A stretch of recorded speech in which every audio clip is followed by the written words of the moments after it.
student, most welcome to the online classes of SPPS. In this video for 6th class, I am teaching you grammar, English grammar में translation. In translation, I have taught you up to past continuous. Today, I will teach you third sentence, past perfect tense. इसकी हिंदी में क्या लगा होगा? चुका, देखो present चुका है, इसमें चुका था, चुकी थी, चुके थे, ये भी आते हैं, लिया था, दिया था, किया था, etc. तो इसका simple sentence,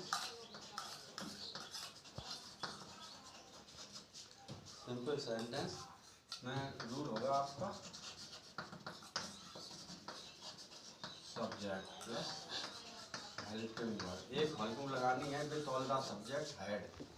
after that verb की third form plus object other word. जैसे चुका था, चुकी थी, एक विभक्ति होती है ने, करता ने या तो लिया था, दिया था. जैसे सीता ने एक गीत गा लिया था, जैसे मैं लिखता हूँ, सीता ने एक गीत गा लिया था. और दूसरा लिखता हूँ जैसे कि वे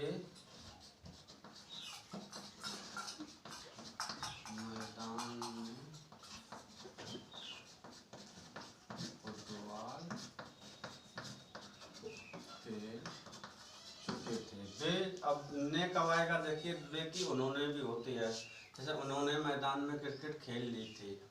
अब सीता ने गीत गा लिया था, तो ने लिखा हुआ तो लिया था. अगर ने ना लिखा हो तो सीता एक गीत गा चुकी थी हो जाएगा. We will translate first sentence. Subject is given. In this sentence what is subject? Sita ने गीत गाया था. किसने गीत गाया था? Who has sung the song? Sita. Your answer will be, so subject will be Sita. You have to write only one actually. Had plus B3 sings. B3 is sung. और क्या गा लिया? तो object is song. Other word is not given in your sentence, so you will not need to write it. Now negative. इसका जो rule होगा आपका, rule में first of all subject, then helping verb ये लगेगी है, प्लस नॉट बीवर object other word. तो इसका हो जाएगा सीता ने एक गीत नहीं गा लिया था, तो सब्जेक्ट सीता, फिर हैड नॉट B3 की third form is sung, object a song. Interrogative का रूल देखो. इसका rule, there are two types of interrogative. I have told you already. First one is called yes no type, जिसमें helping verb चालू होती है. And second one is called WH type question. इसमें had पहले आ जाएगा. हेड सब्जेक्ट वर्ब की third form object other word और क्वेश्चन मार्क. इसमें क्या लग जाएगा? और कुछ नहीं लगा. जैसे क्या सीता ने आज एक गीत गा लिया था, तो हेड लिखा हुआ है तो आपको हेड लिखना. हेड फिर सब्जेक्ट सीता, फिर B3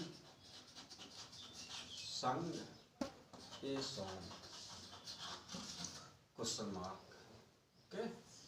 and after that interrogative and negative. We will देख लो इंट्रोगेटिव एंड नेगेटिव. इसका रूल होगा आपका interrogation word will be written first, then HB had, after that subject. In interrogative negative we write not after subject.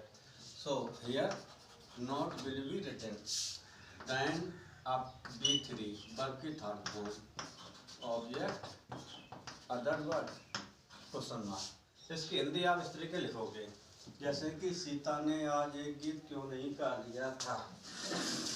तो sentence होगा आपका सीता ने एक गीत कब नहीं गा लिया था. तो what is given given in your rule, interrogation word is given. Here interrogation word is कब. कब की इंग्लिश when. फिर क्या दिया गया, हेल्पिंग वर्ड दी गई, ऐड एक लगानी है लगा दो. सब्जेक्ट सीता.